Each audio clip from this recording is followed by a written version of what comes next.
She called on Ifenkili to come out like she did the previous day, and Ifenkili came out. But as they were about to seize her again, she told them that they do not have to and followed them willingly.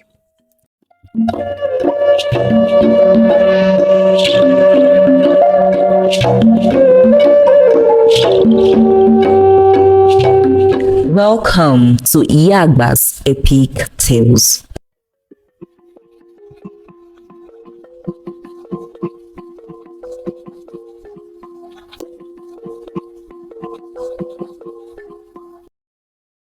Once upon a time, there lived a beautiful young maiden named Ifenkili.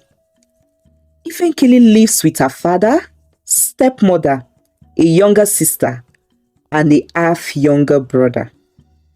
Ifenkili lost her mother when she was 8 years old. Her mother died some hours after giving birth to Ifenkili's younger sister, Ijemma. 3 years later, Ifenkili's father married again, and the woman bore him a son. Ifenkili's father doted on his new wife and son and barely had time for Ifenkili and Ijemma. But he did make sure that they do not starve and had clothes and other basic things they needed. One day, when Ifenkili was 17 years old, her father fell ill. Different treatments and herbal medicines were administered to him, but he did not get better. Soon, the sickness began to affect his finances and wealth as the family kept spending money to make him get better. His 2 farmlands were sold along with his goats, birds, and bicycle, and the money was used to treat him. But still, Ifenkili's father did not get better. His illness turned his once prosperous family into paupers. They struggled to get food to eat, much more new clothes, as the few ones they had not sold for money began to wear out. At this time, when the family was experiencing these hard times, different men were approaching Ifenkili's stepmother and asking her to allow them have Ifenkili. For Ifenkili was indeed a very beautiful young girl with fine curves. These men would offer her stepmother money and promise to give her more money if they could have Ifenkili. The herbs used in treating Ifenkili's father were very expensive because they were hard to find. Those who could find it and sells it sold it at a very expensive price. For weeks, Ifenkili and her stepmother could not afford to buy the herbs, as the men who had been giving Ifenkili's mother some little money so they could have Ifenkili stopped giving her money because they believed that she was cheating them by not giving Ifenkili to them. Ifenkili did her part by working in people's farm to raise money, but the money she was being paid was so little. All the money she gathered after working for a whole week was barely enough to buy one portion of the herbs for her father's treatment. One day, her stepmother called her and said to her, "Your father gave you and your sister the best when he was strong and healthy. Do not let him die if there is something you can do to help him." "I have been doing my best to raise money for father. What more do I need to do that I have not done? Tell me and I will do it," Ifenkili replied. Her stepmother then told her about the men who wanted her and who would give a lot of money to have her. "All you need to do is to make them happy at night," Ifenkili's stepmother told her. Ifenkili refused, as she knew what her stepmother was asking her to do was wrong and immoral. Her stepmother begged and begged her, and when Ifenkili insisted that she was not going to do it, her stepmother began calling her a wicked and an ungrateful child. One evening, whilst Ifenkili had just returned from where she had gone to work and was in the hut alone which she shared with Ijemma, when she heard her stepmother called out to her. Ifenkili rushed out, and immediately she came out of her room, she was seized by two strong men. Aside the men who had seized her was another middle-aged man. He looked rich and wore expensive clothes. The men who had seized her were the rich man's servants. The rich man was not from their village. Ifenkili looked in surprise and tried to break free from the men's grip. "You can go with her. She is all yours for tonight," Ifenkili's stepmother told the rich man, and so they forcefully took Ifenkili away. Ifenkili was brought back home the next morning, and by evening, the rich man's servants from the previous day came again. "Our master said that he is pleased with your daughter and would love to have her for tonight again," they told Ifenkili's stepmother. They brought out 3 bags of coins and gave it to Ifenkili's stepmother. Her stepmother was very happy, as she was given only a bag of coins the previous day, but had now been given 3 bags that day.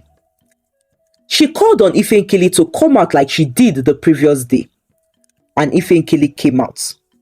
But as they were about to seize her again, she told them that they do not have to and followed them willingly.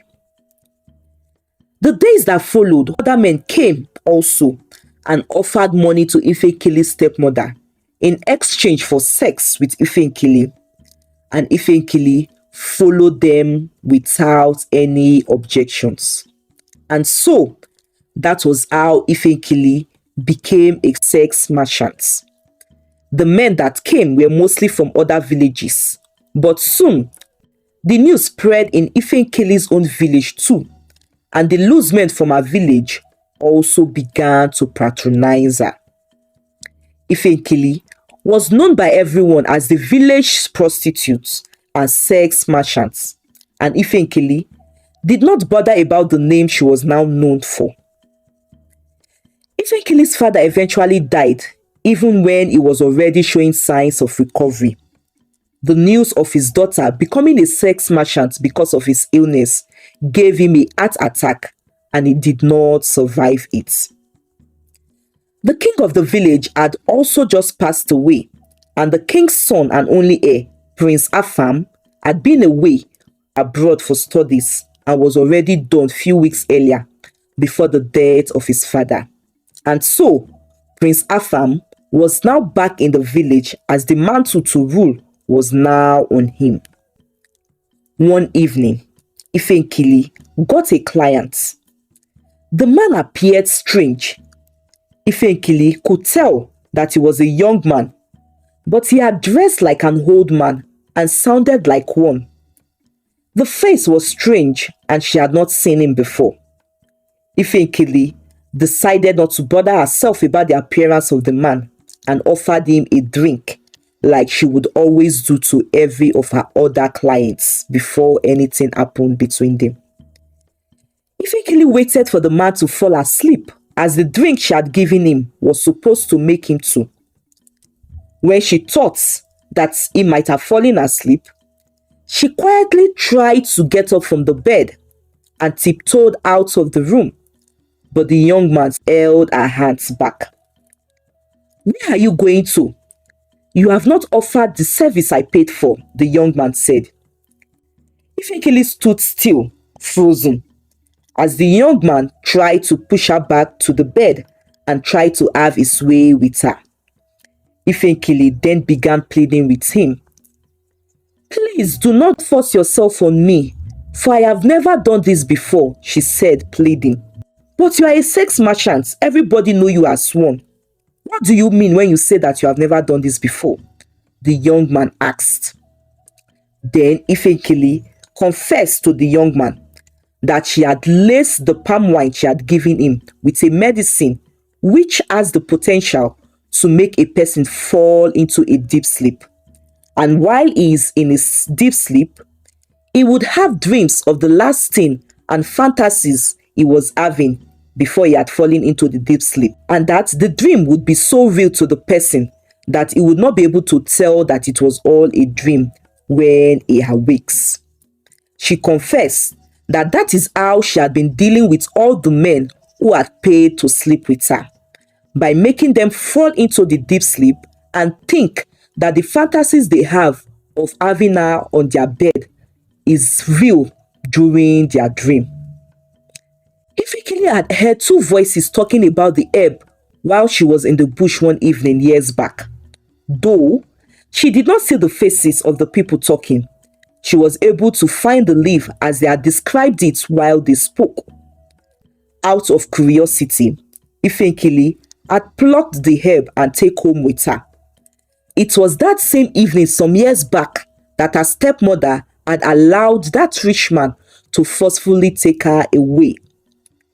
Since the herb was coincidentally still with her when they took her away, Ifenkili put the herb in the rich man's palm wine when he was not watching, with the hope that what she had heard about the herb would work. And luckily for Ifenkili, it did work, as the rich man fell asleep and woke up the next morning smiling and appreciating Ifenkili for making him have a good time during the night. And so, since that time, Ifenkili had been using the herb to trick all the men who had want to have their way with her, and she had been lucky until now. The young man said that he suspected so, as Ifenkili kept insisting that he drank the palm wine she had offered him. And so, when Ifenkili was not washing, he had threw it out the window and pretended to drink it. The man told Ifenkili that he had not come to sleep with her, but to find out why she became a sex worker, as he had not known her as one who would do such when they were growing together. Ifenkili was confused. What did the man mean by when they were growing together? Did he know her? It was then that the young man took off his extra beards he had been using as a disguise and revealed himself as Prince Afam. Ifenkili and Prince Afam had been friends when they were children before the prince went for studies abroad. Ifenkili's late father was also a friend of the royal household.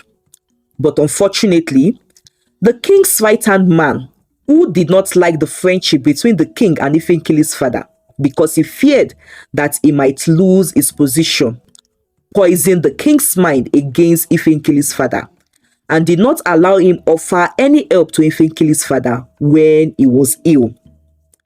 And so, that was how Ifenkili and her family could not get any help from the king despite knowing him. Prince Afam was saddened by the news when he returned. He also found it difficult to believe that Ifenkili would sell her body for any reason. So, he decided to see Ifenkili and was hoping to prove that he was right about her and to also talk to her. And that was why he had disguised himself that evening and came as a client. He was grateful that he was right about Ifenkili. The next day, Prince Afam summoned the whole village and asked Ifenkili to explain to them and let the villagers know that she had not been engaging in the immoral acts they had all thought she was. However, many of the villagers doubted her because it was actually hard to believe. Ifenkili was asked to take a virginity test, which the village's renowned midwife and herbal doctor conducted, and it was confirmed that Ifenkili was indeed still a virgin. The whole village praised Ifenkili for her smartness and condemned her stepmother and people like her who push people to do the unthinkable because of money and desperation. Prince Afam proposed to Ifenkili, and after the coronation of Prince Afam as king, Ifenkili became queen also. And so, the beautiful Ifenkili, who was once known in the whole village as a prostitute and a sex worker, became the queen of the village.